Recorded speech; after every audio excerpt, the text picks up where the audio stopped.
আসসালামু আলাইকুম রহমতুল্লাহি ওবরাকাতুহু। কাছের এবং দূরের দেশের এবং বিদেশের যারা এই ভিডিওটি দেখছেন তাদের সকলকে জানাই আন্তরিক মোবারকবাদ। আজকে আমাদের আলোচনার বিষয় হলো রাসূল করিম সাল্লাল্লাহু আলাইহি ওয়াসাল্লামের মেরাজ সংক্রান্ত। তো এই ব্যাপারে কোরআন এবং হাদিস কি বলে, আমাদের করণীয় এবং বর্জনীয় কি, এ সমস্ত বিষয়ে আজকে আলোচনা করব ইনশাআল্লাহ। প্রথম বিষয় হলো রাসূল করিম সাল্লাল্লাহু আলাইহি ওয়াসাল্লামের মেরাজের ব্যাপারে আল্লাহ তাআলা কোরআনে কারিমের মধ্যে ঘোষণা দিয়েছেন, যেখানে বানি ইসরাইল এবং যেটাকে আমরা সূরা ইসরা নামেও জেনে থাকি। তো এই সূরার শুরু থেকেই আল্লাহ তাআলা আল্লাহ রসুলের মেরাজের আদ্যপ্রান্ত ঘটনা আলোচনা করেছেন, বলেছেন। তো এখানে আল্লাহ রসুলের মেরাজ সংক্রান্ত যে আলোচনা, এটা আমরা দুই ভাগে ভাগ করতে পারি। এক নম্বর হলো রাসূল করিম সাল্লাল্লাহু আলাইহি ওয়াসাল্লামকে ইসরার কথা, এটা হলো আপনার রাত্রিকালীন সফর।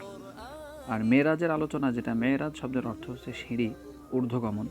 তো আল্লাহ তাআলা মসজিদুল আকসা থেকে নিয়ে রাসূল করিম সাল্লাল্লাহু আলাইহি ওয়াসাল্লামকে প্রথম আসমান, দ্বিতীয় আসমান, তৃতীয় আসমান, চতুর্থ আসমান, পঞ্চম আসমান, এইভাবে সপ্তম আসমান পর্যন্ত সফর করিয়েছেন, ঊর্ধ্বগমন করিয়েছেন, উপরে উঠিয়ে নিয়েছেন। এবং আল্লাহ তাআলা তার একেবারেই কাছে, বিভিন্ন আয়াত দ্বারা প্রমাণিত, আল্লাহ তাআলার একেবারেই কাছে আল্লাহ রসুল সাল্লাল্লাহু আলাইহি ওয়াসাল্লাম গিয়েছেন এবং আল্লাহ তাআলার সাথে সরাসরি কথা বলেছেন। আল্লাহু আকবার। তো এই ব্যাপারটা হলো মেরাজ। তো আল্লাহ রসুলের এই মেরাজের এই বিষয়টাকে আমরা দুই ভাগে ভাগ করি, দুই ভাগে ভাগ করা হয়েছে। এক নম্বর হলো মসজিদে হারাম থেকে নিয়ে মসজিদুল আকসা পর্যন্ত, যেটাকে ইসরা বলে, রাত্রিকালীন সফর। আর মসজিদুল আকসা থেকে নিয়ে প্রথম আসমান, দ্বিতীয় আসমান, ঊর্ধ্বগমন যেটা, সেটাকে আমরা মেরাজ বলি। তো এই মেরাজ সংক্রান্ত কিছু কুসংস্কার আমাদের এলাকার মধ্যে প্রচলিত আছে, যেগুলো আমাদের বর্জন করা অত্যাবশ্যক। এবং এই মেরাজে তাহলে আমাদের আমল এবং করণীয় কী?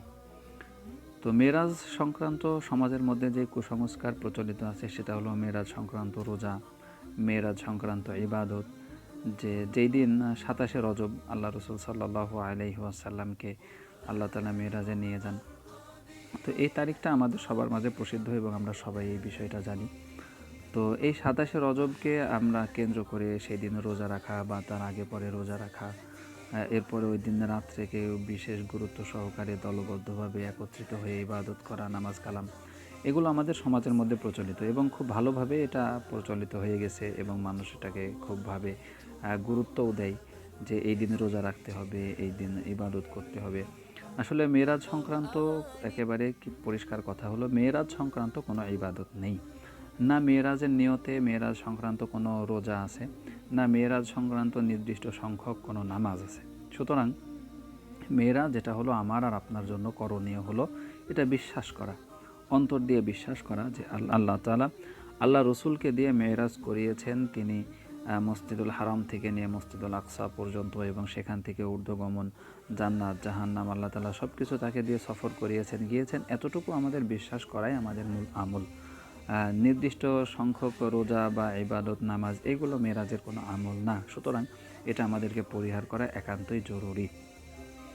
তো এখন এখানে বেশ কিছু গুরুত্বপূর্ণ বিষয় হলো যে এলাকার মধ্যে দেখবেন অনেক জায়গায় মহিলা তালিমের নামে একটা তালিম হয়, যেখানে কিছু মহিলা এই সমস্ত তালিমগুলো করে বেড়ায়, মানুষের বাসায় গিয়ে বিভিন্ন এলাকায় মহিলাদেরকে একত্রিত করে। তো এই সংক্রান্ত দুইটা কথা আমি বলতে চাই। এক নম্বর কথা হলো যে সমস্ত মহিলারা এই তালিমগুলো করতে আসে, তাদের অধিকাংশই প্রাতিষ্ঠানিক কোনো শিক্ষা নেই।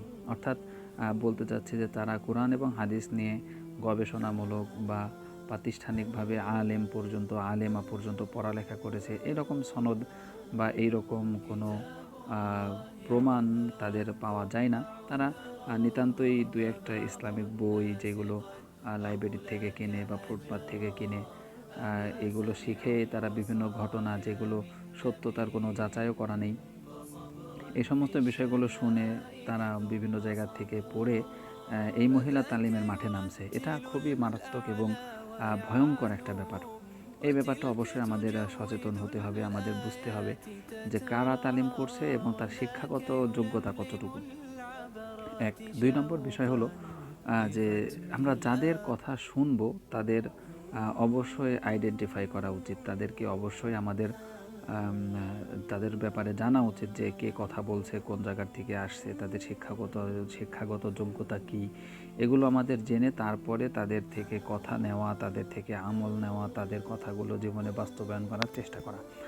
আর 2 নম্বর ব্যাপার হলো যে কোনো মানুষ যদি কোনো বিদআত করে আর এই বিদআতটাকে যদি সে ইবাদত মনে করে তাহলে এই মানুষের কিন্তু তওবা করার সুযোগ খুব কম। কারণ কোনো মানুষ যদি গুনাহ করে, গুনাহ করার পর তার মনের মধ্যে যদি ধারণা থাকে যে না আমি যেটা করেছি সেটা গুনাহ, সেটা অন্যায়, সেটা অপরাধ, তাহলে তার সেখান থেকে তওবা করার সুযোগ থাকে, তার অনুশোচনা থাকে, তার অনুতপ্ততা থাকে যে আমি যেটা করেছি সেটা গুনার কাজ, আমি যেটা করছি সেটা ভুল। কিন্তু কেউ যদি বিদআতকে, কুসংস্কারকে ইবাদত মনে করে তাহলে তার এই গুনাহ থেকে তওবা করার কোনো সুযোগ বা অবকাশ থাকে না। কারণ তার মনের মধ্যে এই অনুশোচনাও আসে না যে আমি যেটা করছি সেটা অন্যায় বা বিদআত। সে ইবাদত মনে করেই করে এবং এইটার দ্বারাই সে নাজাতের আশা করে। এই জন্য প্রত্যেক বিদআতের ব্যাপার থেকে আমাদেরকে সতর্ক থাকতে হবে। ইসলামের কথা অবশ্যই আপনি গ্রহণ করবেন, কিন্তু কার থেকে গ্রহণ করবেন এটা অবশ্যই আপনার যাচাই করতে হবে। এই জন্য সমাজের মধ্যে যে সমস্ত জায়গায় মহিলা তালিম হয় বা যারা করেন তাদের বাসায় তালিম হয়, অবশ্যই এই ব্যাপারটা গুরুত্ব সহকারে দেখবেন। ওলামায়ে কেরামের সাথে সম্পর্ক রেখে তাদের তত্ত্বাবধানে মহিলা তালিম হোক বা যে কোনো ইসলামিক প্রোগ্রাম হোক সেগুলো করার চেষ্টা করবেন। আর কার থেকে কথা নিচ্ছেন, কার কথা গ্রহণ করছেন, কাকে মেনে চলছেন, কাকে অনুসরণ করছেন, এটা অবশ্যই আপনি যাচাই বাছাই করবেন। আল্লাহ তাআলা আমাদের সবাইকে এ সমস্ত কুসংস্কার থেকে মুক্ত থাকার এবং উলামায়ে কেরামের সাথে সম্পর্ক রেখে চলার তৌফিক দান করুন। আসসালামু আলাইকুম ওয়া রাহমাতুল্লাহি ওয়া বারাকাতুহু।